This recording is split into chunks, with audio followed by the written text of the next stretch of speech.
tous dans la maison du Seigneur. Je vous prie de nous excuser pour ne pas avoir de vidéoprojection aujourd'hui. Nous avons un souci de matériel. Donc vous avez des livrets qui vous a été donnés à l'entrée pour suivre les paroles et le déroulé du culte. Et je vous prie aussi pour la vidéo que vous regarderez peut-être après, qui sera diffusée a posteriori et pas en live, de nous excuser, les paroles ne seront pas diffusées sur la vidéo également.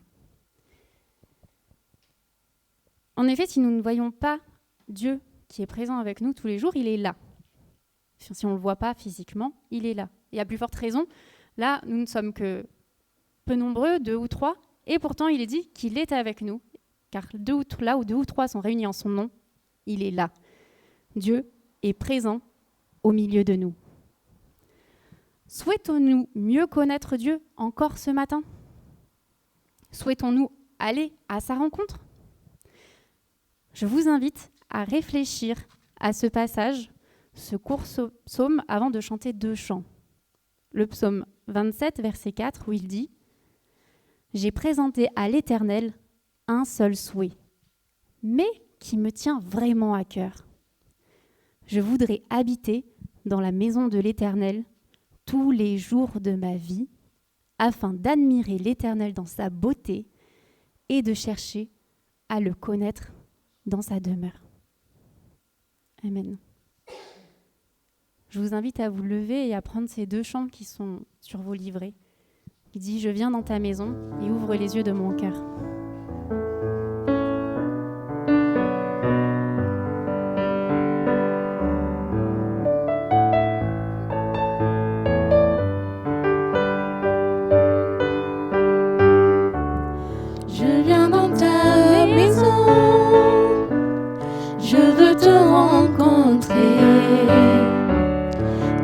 Je suis abandonnée.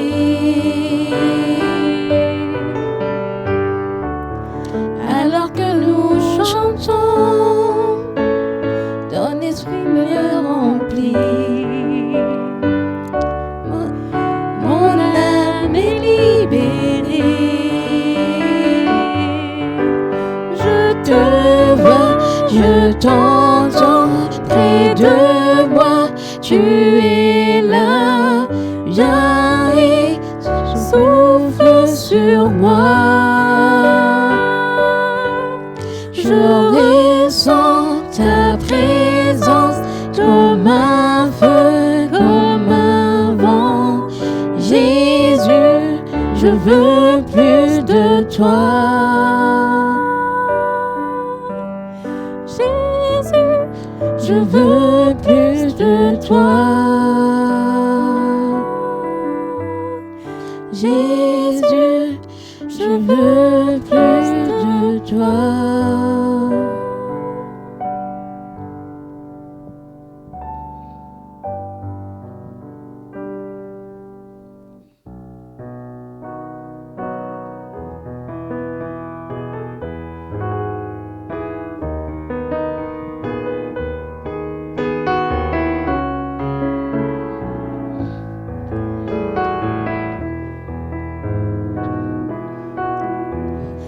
Ouvre les yeux de mon cœur, ouvre les yeux de mon cœur, je désire te voir, je désire te voir. Ouvre les yeux de mon cœur, ouvre les yeux de mon cœur, je désire te voir, je désire te voir. Élevé au plus haut des cieux, rayonnant de l'éclat de ta gloire, répands ton amour, ta force, alors que nous chantons, tu es saint. Ouvre les yeux de mon cœur, ouvre les yeux de mon cœur, je désire te voir, je désire te voir. Ouvre les yeux de mon cœur, ouvre les yeux de mon cœur, je désire te voir, je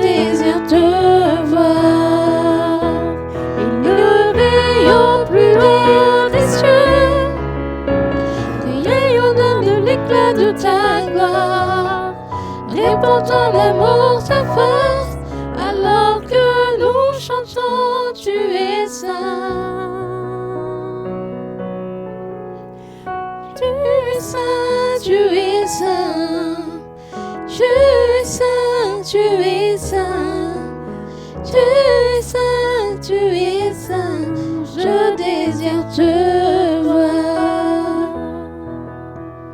Tu es saint, tu es saint.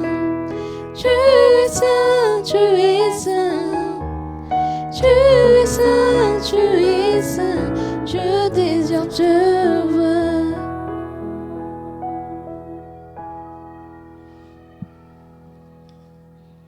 Seigneur, merci pour ta présence.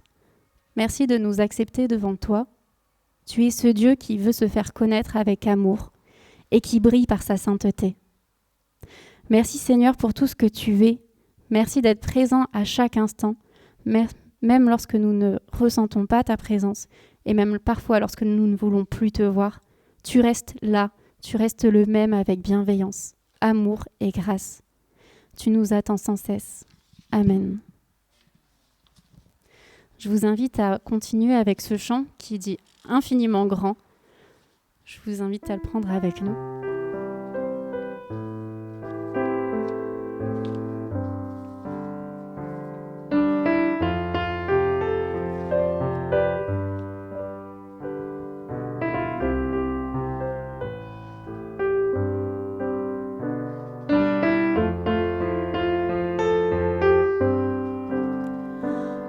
Je sonde l'univers, les astres que tu as créés, les océans, les mers, tout me révèle ta majesté.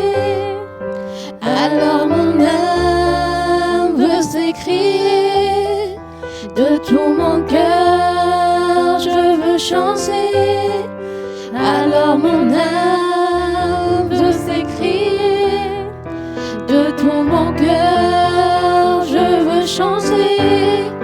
Oh Dieu, tu es infiniment grand, éternel puissant, roi majestueux. Oh Dieu, tu es infiniment grand, éternel puissant, roi majestueux.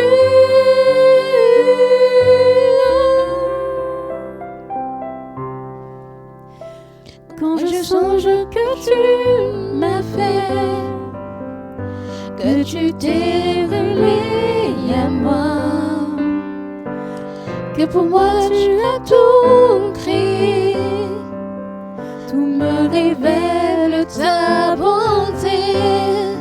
Alors mon âme veut s'écrier, de tout mon cœur je veux chanter. Alors mon âme veut s'écrier, de tout mon cœur je veux chanter. Oh Dieu, tu es infiniment grand, éternel puissant, roi majestueux. Oh Dieu, tu es infiniment grand, éternel puissant, roi majestueux.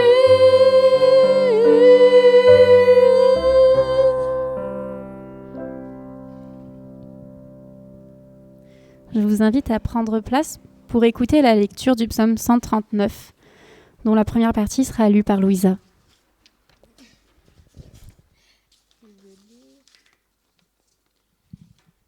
Psaume 139. Seigneur, tu regardes jusqu'au fond de mon cœur et tu sais tout de moi. Tu sais si je m'assieds ou je me lève, longtemps d'avance, tu connais mes pensées. Tu remarques si je suis dehors ou chez moi. Tu es au courant de ce que je fais. La parole n'est pas encore arrivée à mes lèvres que tu sais déjà tout ce que je veux dire. Tu es derrière moi, devant aussi. Tu poses ta main sur moi. Que tu me connaisses à ce point est trop merveilleux pour moi et dépasse tout ce que je peux comprendre. Où pourrais-je aller loin de toi ou fuir loin de ta présence? Je monte au ciel, tu es là. Si je me couche parmi les morts, tu y voici. Si je m'envole jusqu'au soleil levant ou si je veux m'établir au soleil couchant, même là ta main me guide, ta main droite ne me lâche pas.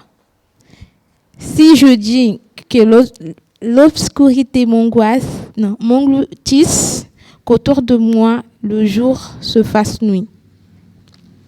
Pour toi, l'obscurité devient lumière et la nuit claire comme le jour. Ténèbres ou lumière, pour toi c'est pareil. Oui, Dieu est grand, et toutes choses sont dans sa main bienveillante. Je vous invite à prendre avec nous le chant qui dit le roi dans sa splendeur. Vous pouvez vous lever ou rester assis comme vous le sentez.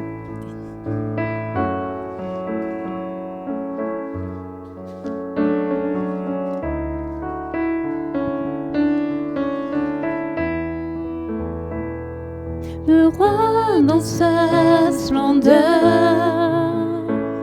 vêtu de majesté, la terre se réjouit, la terre se réjouit. Il est paré d'éclat, la nuit essaie de fuir, au son de sa voix, au son de sa voix. Oh Dieu, tu es grand, nous chantons, oh Dieu, tu es grand, et tous diront, oh Dieu, combien tu es grand. Oh Dieu, tu es grand, nous chantons, oh Dieu, tu es grand, et tous diront, oh Dieu, combien tu es grand. Car d'âge en âge il règne, les temps sont dans sa main. Commencement et fin, commencement et fin. Le Père, le Fils, l'Esprit, Trinité divine, le lion et l'agneau, le lion et l'agneau. Oh Dieu, tu es grand, nous chantons, oh Dieu, tu es grand, et tous verront, oh Dieu, combien tu es grand. Oh Dieu, tu es grand, nous chantons, oh Dieu, tu es grand, et tous verront, oh Dieu, combien tu es grand. Le plus grand de nous, digne de louange, mon cœur s'écrie, oh Dieu, tu es grand. Le plus grand de nous, digne de louange, mon cœur s'écrie, oh Dieu, tu es grand.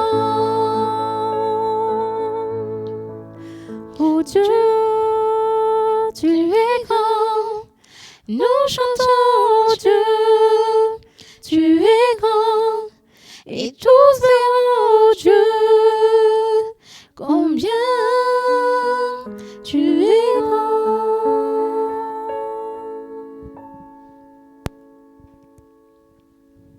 Je lis la suite du psaume. C'est toi qui as créé ma conscience, qui m'as tissé dans le ventre de ma mère. Seigneur, merci d'avoir fait de mon corps une aussi grande merveille. Ce que tu réalises est prodigieux. J'en ai bien conscience.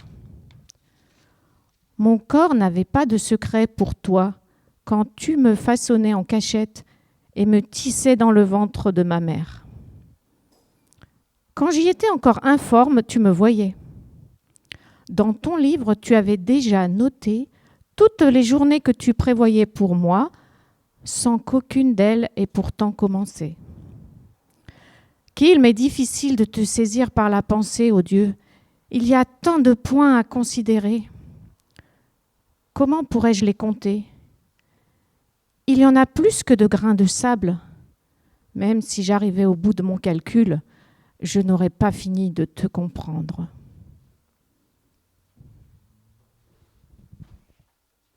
Je vous invite à un moment de prière tous ensemble, pendant lequel on peut faire monter nos louanges à Dieu.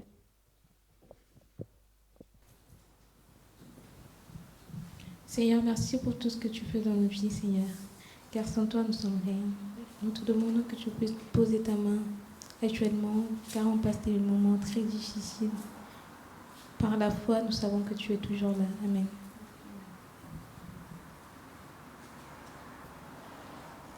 Oui, Seigneur, merci pour ta présence. Merci pour les réponses à nos prières, Seigneur. Merci parce que tu nous aides à prendre les décisions, les bonnes décisions. Merci parce que tu nous connais mieux que nous-mêmes. Oui, Seigneur, je veux te louer ce matin et te rendre gloire pour les siècles des siècles. Seigneur, merci pour ta bonté, parce que tu nous renouvelles de jour en jour pour nous. Merci par ta grâce, Seigneur, parce que si nous sommes là, c'est toujours par ta grâce. Je te bénis, je te glorifie, Seigneur, parce que tu es notre Père. Merci pour le Saint-Esprit qui nous console dans ces temps difficiles que nous en avons. Merci, Seigneur, parce que tu nous gardes. Merci, Seigneur, parce que tu nous protèges. Dans le nom de Jésus-Christ. Amen.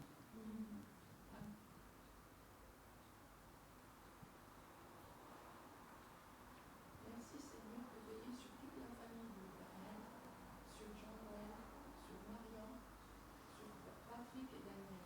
Merci.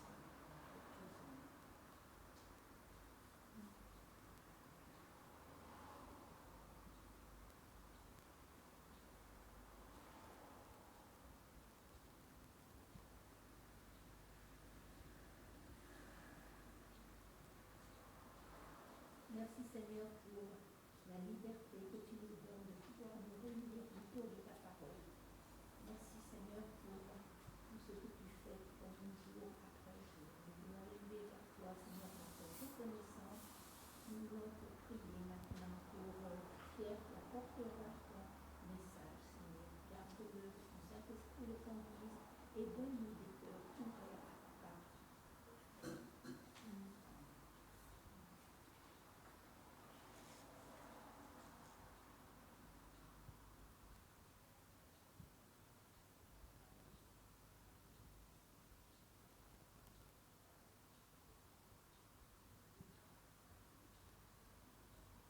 Merci Seigneur parce que nous pouvons placer notre confiance en toi, même lorsque nous ne comprenons pas tout, et surtout parce que nous savons que tu es souverain.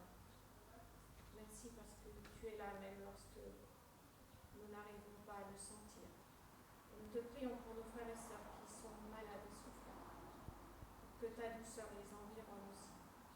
Amen.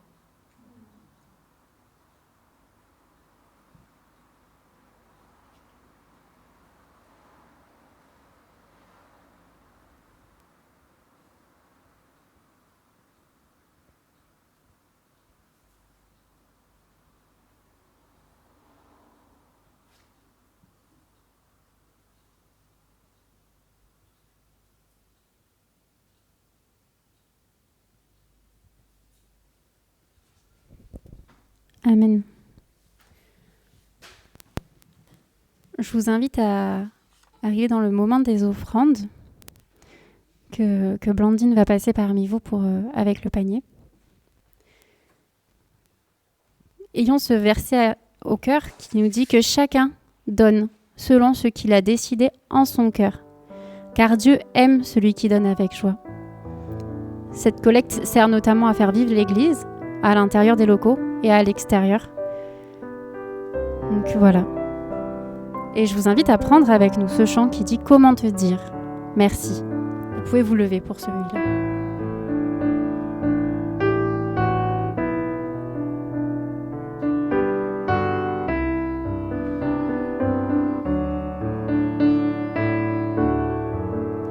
Quand je vois la beauté d'un coucher de soleil, un art si raffiné me révèle tes merveilles.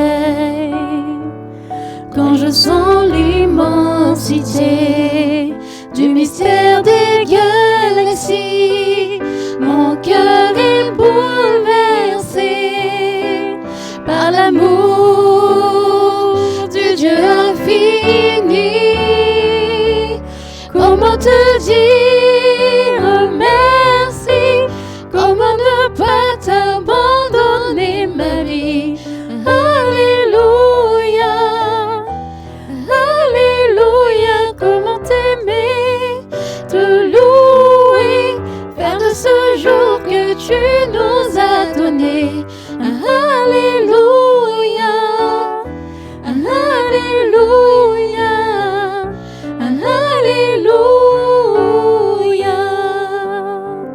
Quand j'entends l'histoire d'un joint de gloire, vêtu d'humanité, souffrant à nos côtés, sur la croix ils t'ont cloué, elle ne pouvait te garder.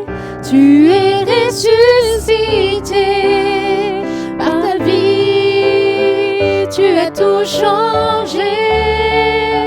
Comment te dire merci?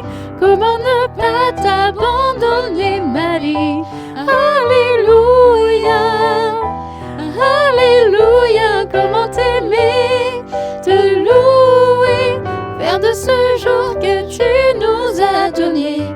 Alléluia, Alléluia, Alléluia.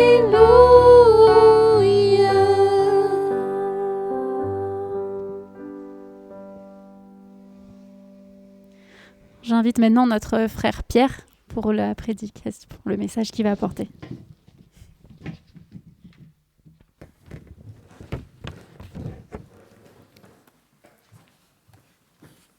Eh bien, bonjour à chacun, et puis bienvenue à nos visiteurs, qu'ils puissent se sentir à l'aise parmi nous. Excusez-moi, j'avais oublié, tellement on a l'habitude de le garder sur le nez, d'ôter mon masque pour vous parler.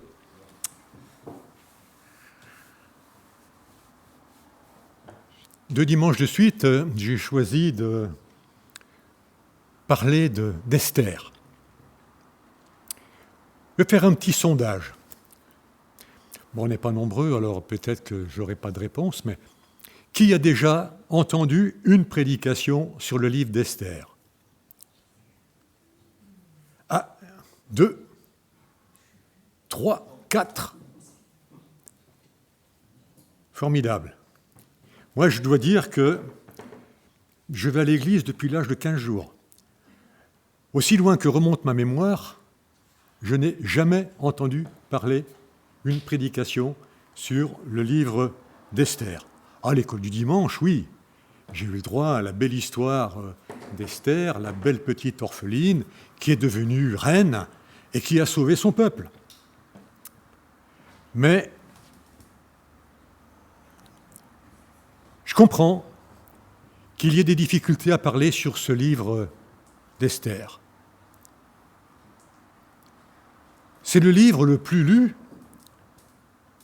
par les Juifs. Vous savez que tous les ans, il y a une fête qui s'appelle les Pourim.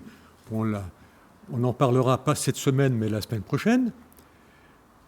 Et au cours de cette fête des Pourim, chaque Juif doit lire intégralement le livre d'Esther, qui est à l'origine de cette fête des Pourim. Mais c'est aussi un livre qui a fait l'objet de beaucoup de commentaires, et notamment au Moyen-Âge, parce qu'il a été difficile à accepter dans le canon. C'est un livre qui nous parle d'une jeune femme qui va épouser un païen. C'est contraire à la loi. C'est une jeune femme qui va devoir se préparer pendant 1 an, prendre la nourriture qu'on lui donne. C'est contraire à la loi. Rappelez-vous Daniel, Shadrach, Meshach, Abednego, eux ont refusé la nourriture que leur proposait Nebuchadnezzar. Ils ont demandé à se nourrir eux-mêmes et ils ont trouvé grâce aux yeux de Nebuchadnezzar, ou plutôt de son commis, quoi. Elle leur a permis de manger selon leur tradition. Et puis il y a ce massacre à la fin. Bon, au début, on peut dire qu'ils vont se défendre, mais il y a eu une rallonge. On verra qu'Esther va demander une rallonge en disant « il faut un jour de plus pour massacrer encore ». Et ça gêne aux entournures. On se dit « mais qu'est-ce que c'est que ce livre ?» Et puis et surtout, c'est un livre où jamais on ne mentionne Dieu. À tel point que les traducteurs de la Septante se sont sentis obligés de rajouter des versets où on parle de Dieu, où l'on nomme Dieu. Et certaines de nos traductions françaises ont repris la traduction de la Septante et ont rajouté un certain nombre de versets au texte original d'Esther.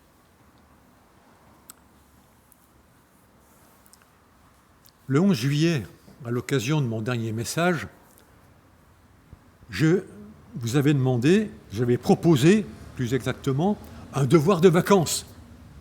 C'était de lire en entier aussi le livre d'Esther et de rechercher la présence de Dieu. Où est Dieu dans ce livre? On n'en parle jamais, et pourtant il doit bien être quelque part. Si cet ouvrage a été mis dans le canon par les Juifs, et bien que certains le regardent avec un certain recul, pour ne pas dire comme Luther, un certain dédain, il n'est pas tendre avec Esther dans ses propos de table, eh bien, il y a certainement une raison pour laquelle cet ouvrage est dans le canon. Ceux d'entre vous qui l'ont lu, parce que je ne vais pas vous demander si vous l'avez lu ou non, ceux d'entre vous qui l'ont lu, ils ont rencontré un récit remarquablement bien construit. Drame, intrigue, ironie, retournement de situation caractérisent cette œuvre. Le rythme est soutenu, bien que l'action se déroule sur presque 7 ans. Et quand on le lit, on n'a pas idée que l'action se déroule aussi longtemps. Heureusement que de temps en temps, on a des dates qui nous disent la 3e année, la 5e année, etc., du règne de, qui nous permet d'échelonner la durée des événements. Le lecteur est tenu en haleine, comme si les événements s'enchaînaient sans divertir, grâce à cette tension narrative des différentes actions des adversaires, par l'usage de procédés stylistiques, tantôt en usant de dissimulation, tantôt en usant de retard dans l'action, ou d'autres fois dans l'accélération des événements. Un certain critique, je ne vous donne pas le nom, ça ne vous dirait rien, a écrit qu'on loue universellement le grand art narratif d'Esther. Ces considérations générales étant posées, pour donner à ceux qui n'auraient pas lu le livre l'envie de le faire en rentrant à la maison, je repose donc ma question. Où est Dieu dans ce livre? La lecture du psaume 139, le psalmiste, dans son intime relation avec Dieu, nous donne déjà quelques éléments de réponse. Tu m'entoures par derrière, par devant, et ta main est sur moi. Combien tes desseins, ô Dieu, sont pour moi impénétrables, et comme ils sont innombrables. Si je les comptais, ils seraient bien plus nombreux que les grains de sable sur les bords des mers.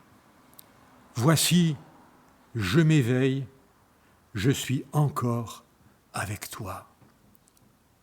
Et puis, ce passage bien connu de l'Épître aux Romains que nous citons souvent pour se rassurer, pour se consoler. Romains 8, verset 28. Nous savons que Dieu fait concourir toutes choses au bien de ceux qui ont été appelés conformément au plan divin. Dieu fait concourir toutes choses. Toutes choses. Et il faut avoir cela en arrière-plan de la lecture du livre d'Esther. Dieu fait concourir toutes choses, même les plus banales, même les plus fortuites, ce que nous appelons quelquefois ou souvent le hasard. Tous les bienfaits, les grâces, les préservations dont nous ne sommes pas toujours conscients et pour lesquelles nous oublions même de le remercier. C'est vrai que nous aimons souvent et nous aimons bien parler de la puissance de Dieu. On aime bien voir la puissance de Dieu et ses œuvres extraordinaires. Nous aimons l'extraordinaire et quelquefois nous le recherchons. Des manifestations extraordinaires de la présence, de la puissance de Dieu, nous y aspirons. Mais ne nous y trompons pas. Dieu agit dans notre quotidien de façon très ordinaire. Dieu, tu me sondes, tu me connais. Tu sais tout de moi, avant même ma naissance, et tu conduis ma vie. Alors, que je sois un livre ouvert devant toi, sonde-moi, ô Dieu, dirige-moi dans tes voies. Il n'est pas banal de commencer une prédication par ce qui aurait pu être une conclusion. Mais je pense que cet arrière-plan est indispensable pour comprendre l'ensemble du livre. En quelle période sommes-nous ? Esther 1. Cette histoire se passait du temps de Xerxès, celui dont l'empire s'étendait depuis l'Inde jusqu'à l'Éthiopie et comprenait 127 districts. En ce temps-là, quand l'empereur Xerxès vint prendre place sur son trône impérial dans la citadelle de Suse, la 3e année de son règne, il organisa un grand festin pour tous ses ministres, ses hauts fonctionnaires, ses officiers de l'armée des Perses et des Mèdes, ainsi que pour les nobles, les gouverneurs des provinces. Il voulait montrer devant eux la richesse et la gloire de son règne et la splendeur de sa grande magnificence. Les festivités durèrent très longtemps, 180 jours. 6 mois.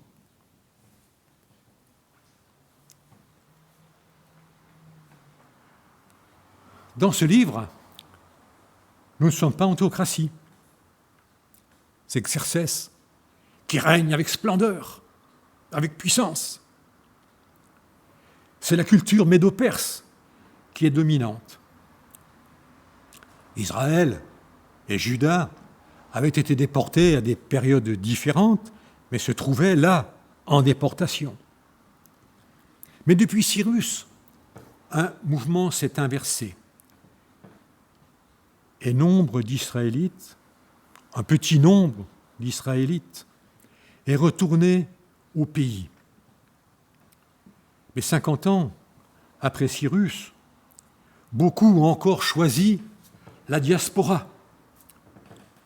Beaucoup ont préféré rester là où ils se trouvaient, là où peut-être, ou certainement même, ils étaient nés. Beaucoup ont connu la réussite et occupent des places importantes dans le royaume. Les tablettes qui ont été retrouvées dans les ruines de Suse ou d'autres villes révèlent un nombre important de noms d'origine juive parmi des personnes occupant des positions élevées. Beaucoup sont donc confortablement installés. Et il est difficile de tout quitter. Ils ont fait le choix de rester dans un empire qui ne connaît pas Dieu, qui n'honore pas Dieu et qui révère de faux dieux. Cela change les relations avec notre entourage, avec notre voisinage. Moi, je connais le vrai Dieu, et eux, non. Mais comment vais-je me comporter vis-à-vis d'eux dans ce pays où je me trouve? Oui, ils ont écouté ce que Jérémie leur avait demandé, leur avait dit, recherchez le bien-être de la ville où je vous ai déportés, et priez l'Éternel en sa faveur, car de son bien-être dépend le vôtre. Mais ils ont oublié la suite. La suite, c'est que Dieu leur a dit, après 70 ans, je vous ferai revenir. Ils ont préféré le confort. Nous sommes loin, là, de la position radicale de Jésus, par exemple, qui demande à ses disciples de tout lâcher pour le suivre, quel qu'en soit le prix. Les exilés, eux, vont devoir vivre dans le compromis, en espérant que ce ne soit pas dans la compromission. N'y a-t-il pas là une ressemblance avec notre société actuelle? Ne sommes-nous pas, nous, enfants de Dieu, nous qui voulons suivre le Seigneur, notre Seigneur Jésus-Christ, ne sommes-nous pas dans ce monde une minorité? Il faut bien le reconnaître. Non seulement une minorité, mais une minorité la plus persécutée dans le monde. Si j'en crois l'ouvrage d'un journaliste intitulé « Le livre noir des persécutions chrétiennes », où il fait l'inventaire de la persécution. Oui, nous sommes minoritaires. En tant que citoyens de cette terre, nous ne pouvons échapper aux lois de notre pays. Et il est bien de les respecter. La parole de Dieu nous invite à respecter nos gouvernements, nos autorités. Mais quand celles-ci vont dans un sens contraire à la volonté de Dieu, comme les dérives éthiques que nous constatons en ce moment, ou les menaces sur la liberté de culte, nous ne pouvons approuver. Et on peut se poser la question, mais alors, est-ce que Dieu agit dans un tel monde? Est-ce que Dieu agit en faveur de ses enfants? Est-ce que Dieu va agir pour garder notre liberté de culte? Est-ce que Dieu va agir pour qu'on puisse respecter, honorer son nom? Ah, on a le droit au blasphème. Hein? Blasphème, c'est un droit. Oui, c'est la liberté. Mais Dieu, là, que fait-il? Dieu agit-il dans un tel monde? Le message du livre d'Esther est là pour le rappeler. Oui, Dieu agit même si on ne le voit pas, même s'il n'est pas nommé.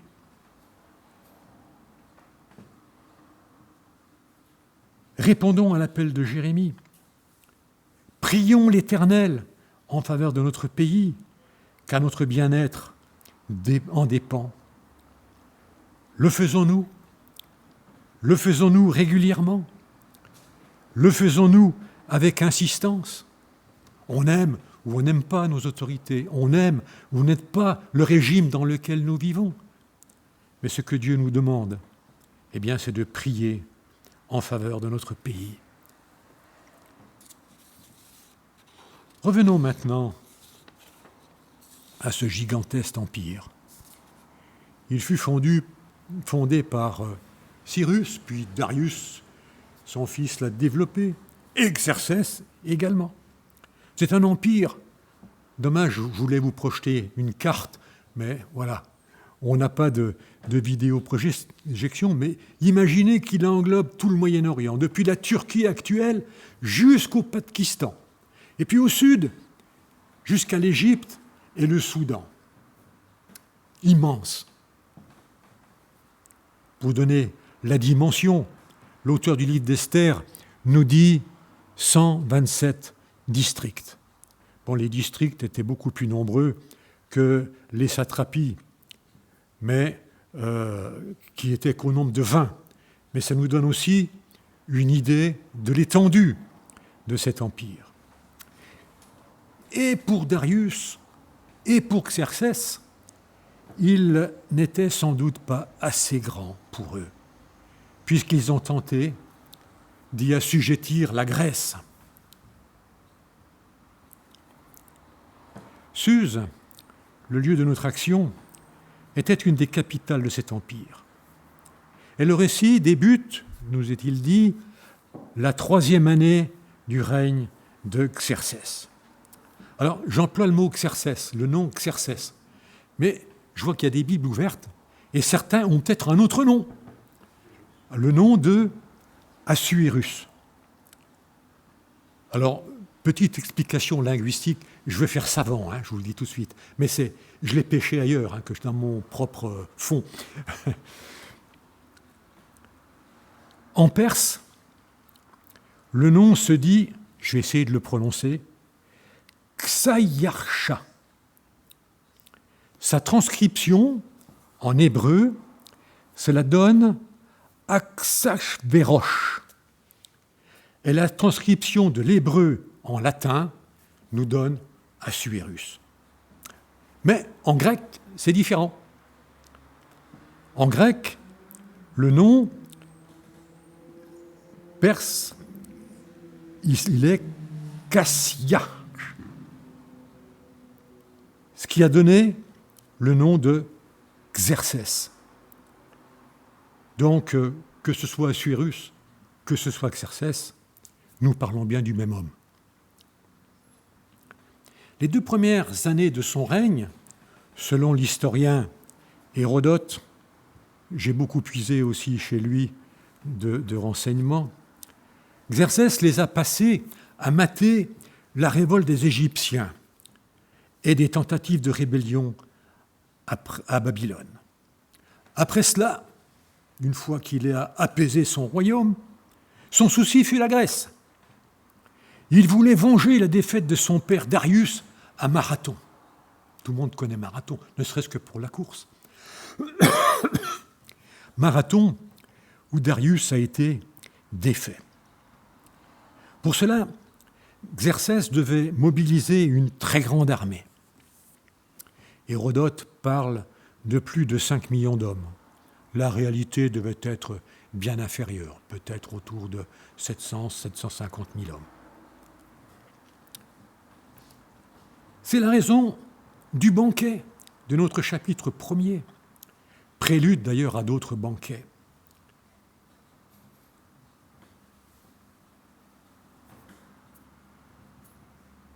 Banquet de démesure, banquet extravagant.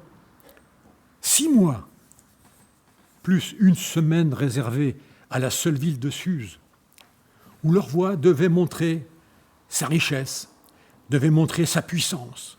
Tout est luxe et abondance, et tout est centré sur le roi. Tout doit être à sa gloire.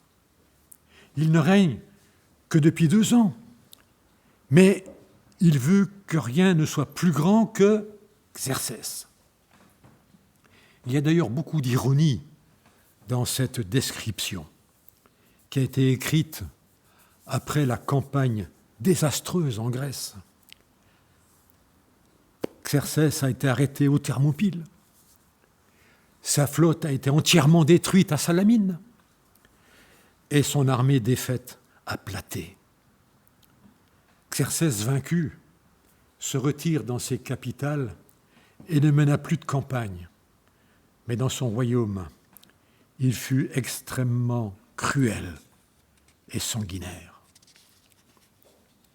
Hérodote, pour revenir au banquet, ainsi que Cténéas, un autre historien, rapporte que les grandes décisions à la cour de Perse se prenaient toujours au cours d'un festin où le vin coulait à flot. Le vin pouvait, soi-disant, aider à mieux entendre les dieux. Les grandes décisions étaient prises en état d'ébriété. Et voilà que, au cours de ce festin, pour égayer l'assemblée, se mettre en valeur par personne interposée, grâce à la beauté de son épouse, il décida de faire venir la reine Vasthi pour l'exhiber devant ses grands. Le 7e jour du banquet, comme l'empereur était égayé par le vin, il ordonna aux 7 eunuques spécialement attachés à son service de faire venir l'impératrice Vasthi en sa présence, couronnée du diadème impérial.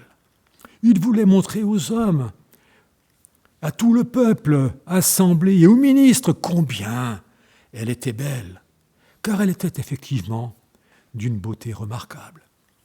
Les eunuques ont donc transmis l'ordre à Vasthi, mais elle refusa de se présenter devant lui.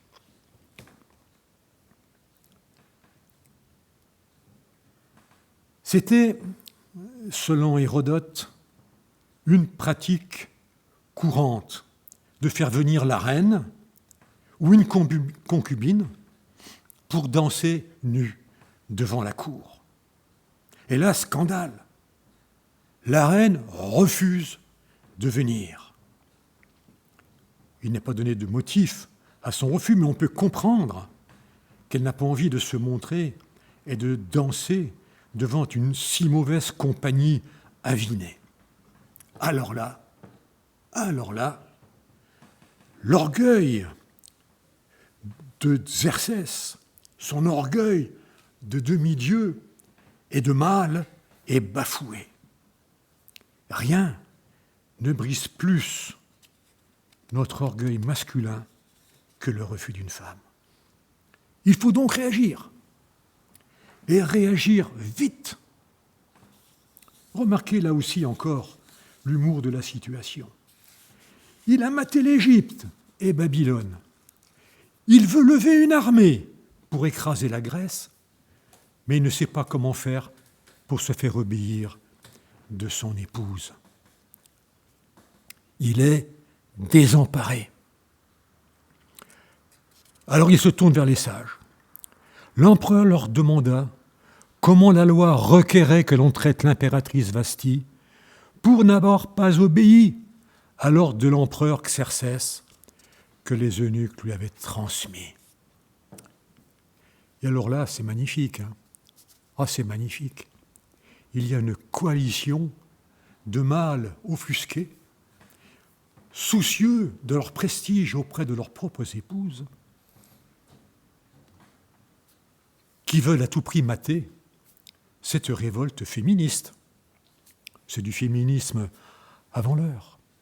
Et il ne faut surtout pas qu'elle fasse tache d'huile et touche nos propres épouses ou concubines, et puis aussi celles de notre bon peuple. Alors il faut prendre une mesure radicale. Et cette mesure radicale, c'est la répudiation. Pour l'exemple,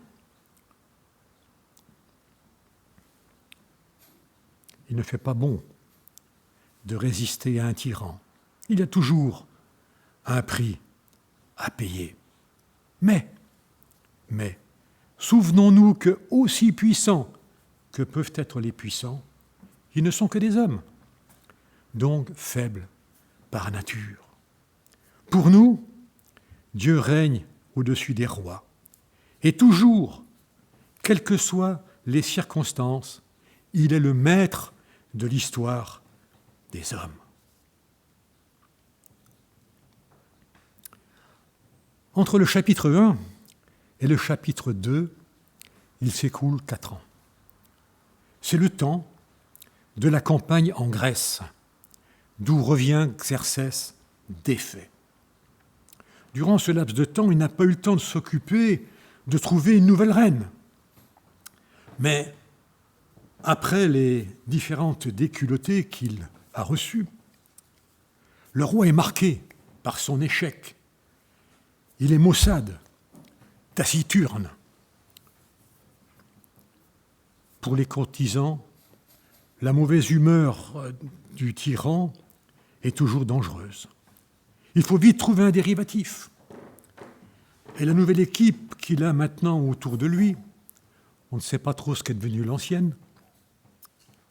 Pour cette nouvelle équipe, il faut vite trouver un dérivatif. Elle suggère donc la recherche d'une nouvelle reine.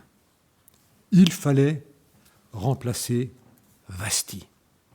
Et cette proposition, nous dit le texte, plut à l'empereur, qui la fit mettre à exécution. Un processus d'une année se met en place. D'abord, il faut rechercher de jeunes vierges, les plus belles, et puis les préparer pour la rencontre avec le roi. Des centaines de jeunes filles, 400 selon Flavius Joseph, l'historien juif, vont être arrachées contre leur gré à leur famille, à leurs projets, à leurs fiancés, pour échouer dans un harem royal et pour ne plus jamais en sortir. Pas d'autre avenir que d'être hypothétiquement appelé un jour par le roi pour le distraire. Et puis, toutes savent qu'une seule sera reine. Les autres seront au rebut. À vous dégoûter d'être belle, hein. Hadassa, dont le nom signifie myrte et dont son nom perse est Esther, Esther pouvant signifier étoile, certains la rapprochent plutôt de Istar, fait partie du lot. La tradition juive la place parmi les 3 plus belles femmes qui aient jamais existé. Alors, ne me demandez pas qui sont les 2 autres. Je n'ai pas trouvé. Au moins, si. Je suis sûr qu'il y en a une. Je la connais très bien. Et donc, Esther est orpheline de père et de mère. Elle a été adoptée par son cousin Mardoché, qui veille sur elle avec attention. Lorsque Xerxès revient de la guerre, ces jeunes femmes ont fait leur année de préparation. Et, ma foi, il essaye toutes ses beautés. Et en fin de compte, c'est Esther qui est retenue et élevée au rang de reine.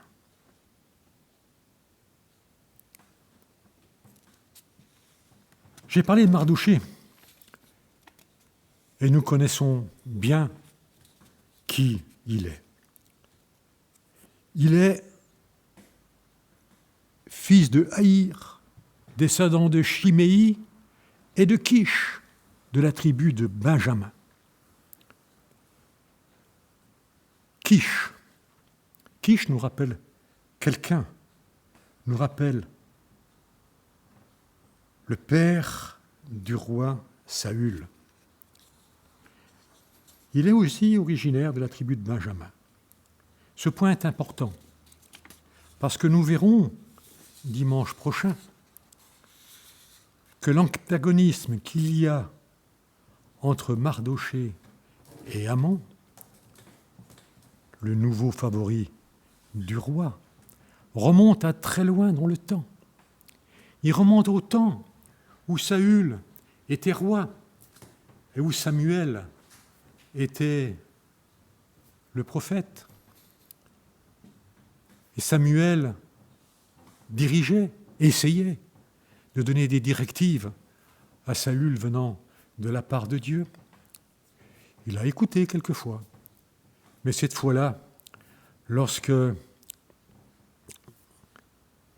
Samuel a donné l'ordre à Saül de vouer par interdit entièrement Agag et son pays, Saül ne l'a pas fait. Saül a récupéré certaines parties du troupeau. Saül a récupéré des esclaves. Saül n'a pas tué Agag. Il a fallu que ce soit Samuel qui lui-même tue Agag. Et on verra dimanche prochain qu'il y a là la lutte qui va continuer entre, d'une part, le descendant de Saül et d'autre part, le descendant d'Agag. Et que cette guerre va se terminer là, par la fin de Haman et de sa famille.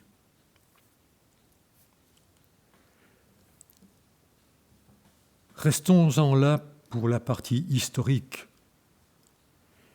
qui n'a pas manqué de nous rappeler que nous aussi, nous vivons dans un monde mauvais, dans lequel il faut vivre notre foi. Oh, certes, nous ne sommes pas menacés d'un génocide, comme le peuple juif l'a été dans ce livre. Mais il nous faut vivre notre foi dans un monde qui ne connaît pas Dieu. Il nous a rappelé aussi que la présence de Dieu est bien réelle et tangible dans bien des détails de notre vie. Et que Dieu fait concourir toutes choses pour le bien de ceux qu'il aime. Ce n'est pas un hasard si Vasti a été répudiée. Ce n'est pas un hasard si Esther a été élevée au rang de reine. Et nous verrons dimanche prochain que ce n'est pas un hasard non plus que Mardochée sauve la vie d'Exercès, que ce n'est pas un hasard non plus que Esther est agréée par le roi lorsqu'elle va lui faire une demande. Le hasard, eh bien, courtement, nous dirons c'est l'action de Dieu. Dieu est silencieux, mais c'est un silence assourdissant. On le sent présent. On le sent auprès de son peuple. Et c'est important qu'il soit là auprès de son peuple pour éviter ce génocide. Pensons que c'est par le peuple d'Israël que va naître le Messie.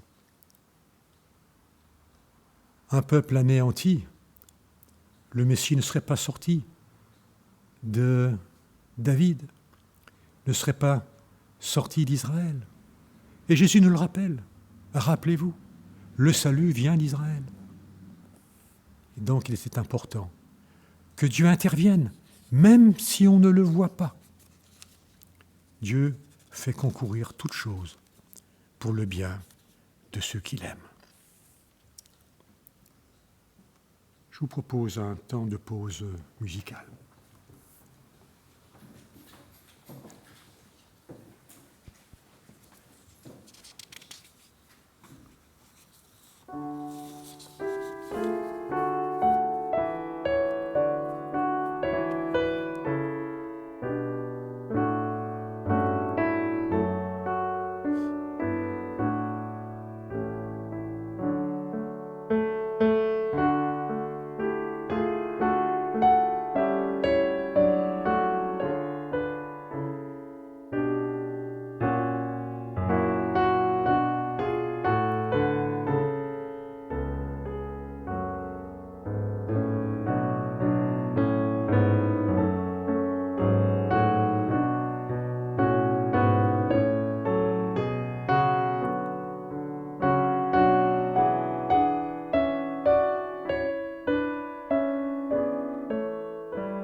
Oui, notre Dieu, notre Père, nous te bénissons parce que tu n'es pas si loin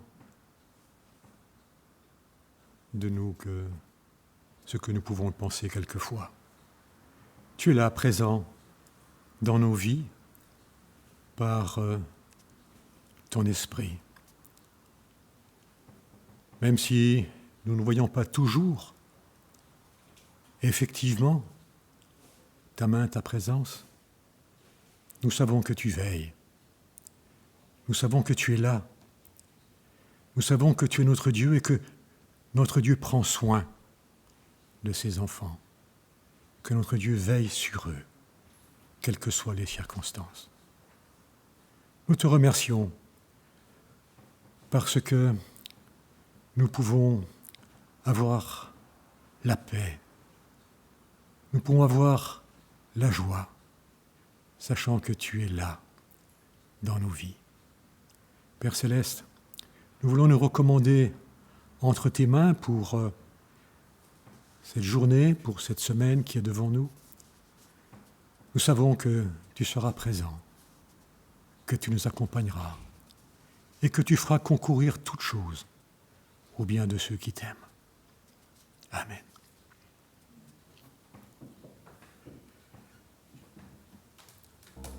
Je laisse la parole au groupe Louange. Je vous invite à prendre avec nous ce chant qui dit « Alléluia, ton amour est là ». Si vous voulez vous mettre debout, vous êtes les bienvenus.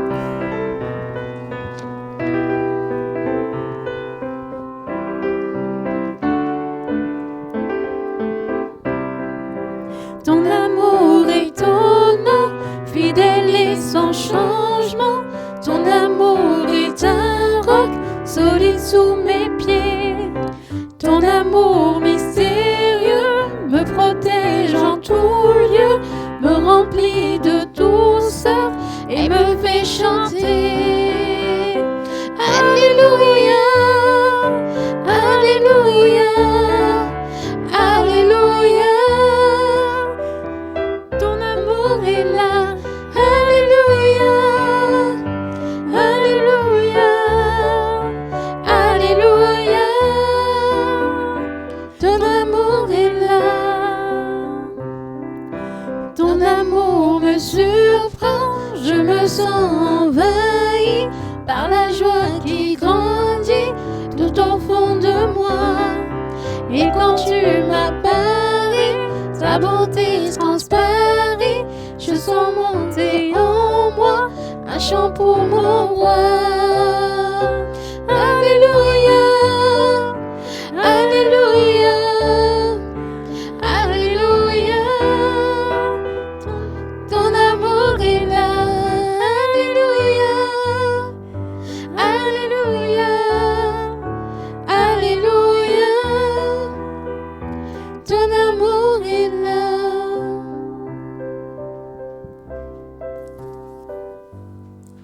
Je poursuis la lecture de Romains 8. Certains commentateurs ont appelé ce que je vais vous lire une chaîne d'or. En effet, ceux que Dieu a connus d'avance, il les a aussi destinés d'avance à devenir conformes à l'image de son Fils, afin que celui-ci soit l'aîné de nombreux frères et sœurs. Ceux qu'il a ainsi destinés, il les a aussi appelés à lui. Ceux qu'il a ainsi appelés, il les a aussi déclarés justes. Et ceux qu'il a déclarés justes, il leur a aussi donné la gloire. Que dire de plus? Si Dieu est pour nous, qui se lèvera contre nous? Partons avec cette certitude. Nous terminerons donc par un dernier chant d'envoi.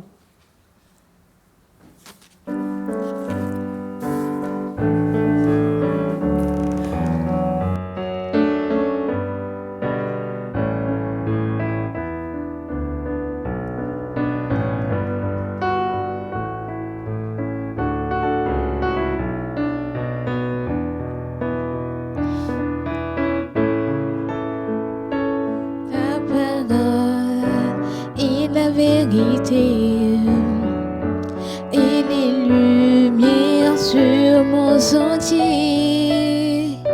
Je peux t'avancer en sécurité sur les voies que tu as tracées. Amen, Amen.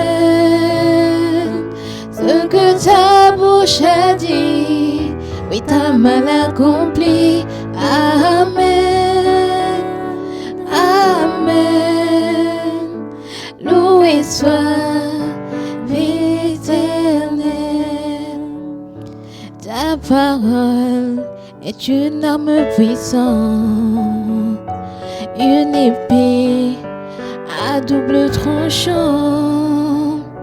En toi j'ai confiance, Dieu tout-puissant, éternel Dieu triomphant. Amen, Amen. Ce que ta bouche a dit, oui, ta main l'accomplit. Amen, Amen. Loué soit l'Éternel.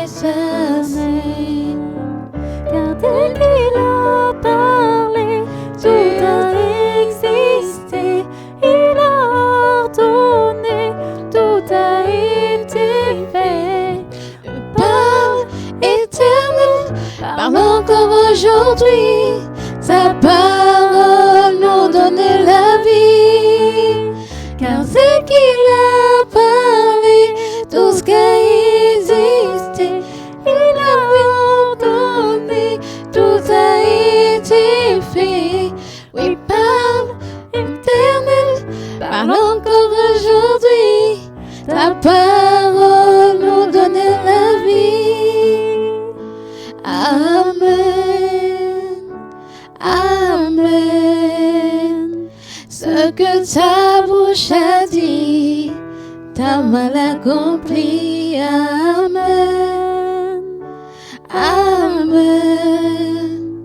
Loué soit fait ainsi. Il en soit fait ainsi.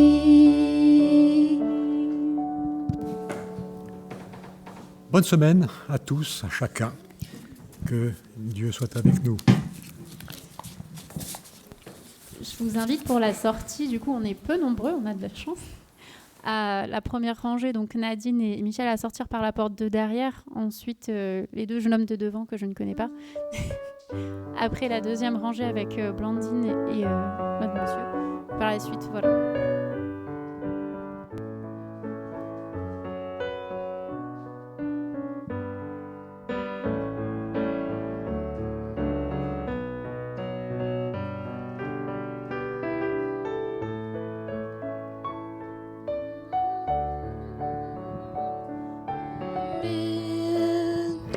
Ce que ta bouche a dit, oui, ta main l'accomplit.